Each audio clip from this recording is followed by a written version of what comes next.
everyone! In this video, ipapakita ko kung paano mag-open ng account sa GoTyme Bank.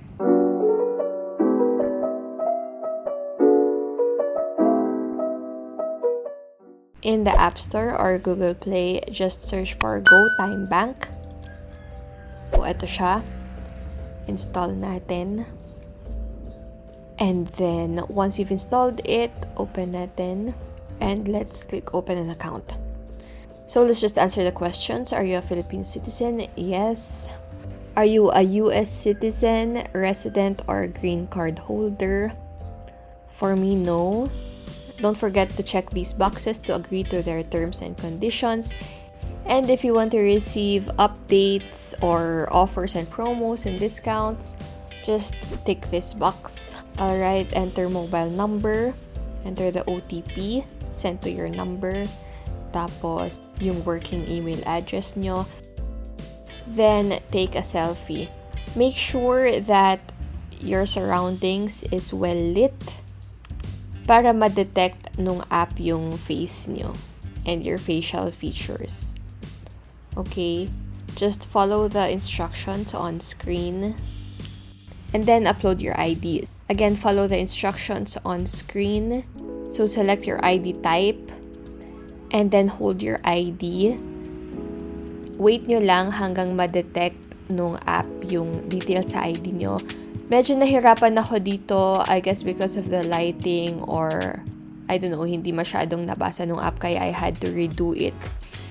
Pero make sure nyo lang na maganda yung lighting nyo and yung angle nung ID. Okay, yan.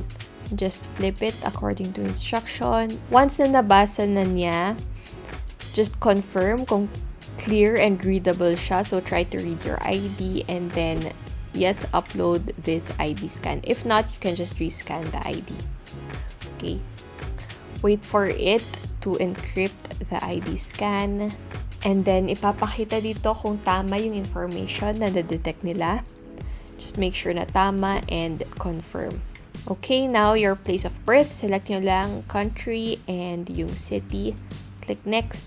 Your home address. Alright, type lang natin dyan. Street name and then select your city and barangay. Okay, then choose the industry that you work in.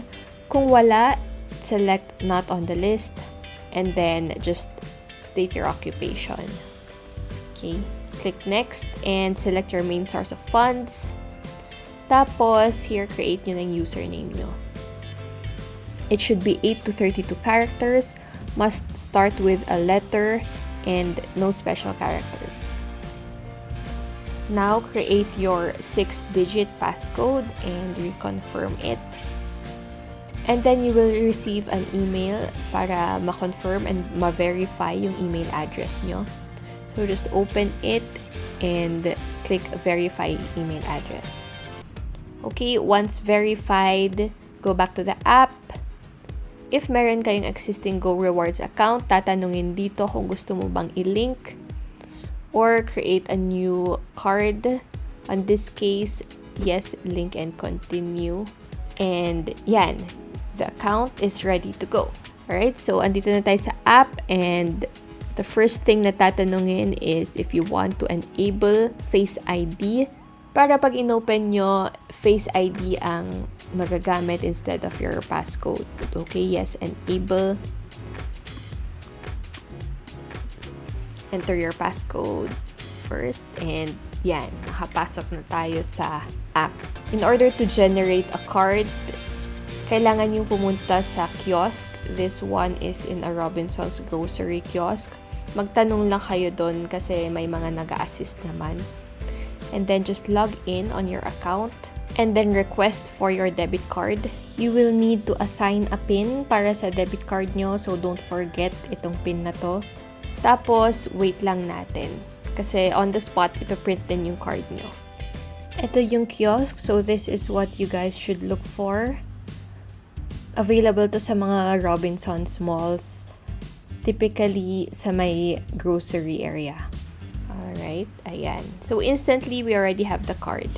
And that's it. Just double check kung tama yung printed name on the card and the number. Tapos pwede nyo gamitin agad-agad as a debit card. This is 100% free, but if you lose the card, kailangan yung magbayad ng replacement fee na 150 pesos. I really love how the card looks like. Very clean siya and modern. Don't forget to check my next video for more GoTyme information and tutorials.